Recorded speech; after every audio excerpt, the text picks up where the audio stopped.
अस्सलामुअलैकुम दोस्तों, welcome back to our channel find Urdu.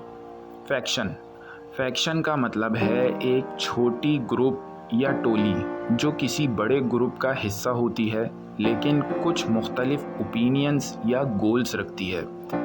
ये अक्सर पॉलिटिक्स या ऑर्गेनाइजेशंस में होता है जहां लोग अपने व्यूज़ के मुताबिक छोटी ग्रुप्स में डिवाइड हो जाते हैं।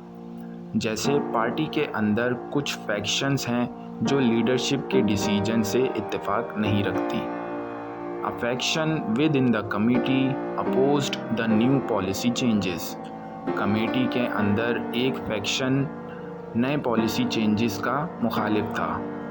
फैक्शन का मतलब है छोटा ग्रुप जो किसी बड़े ग्रुप में अपनी अलग सोच या ऑब्जेक्टिव रखता हो। तो दोस्तों, ये था फैक्शन लफ्ज़ का मतलब। उम्मीद है अब आपको समझ में आ गया होगा। मिलते हैं नेक्स्ट वीडियो में। शुक्रिया।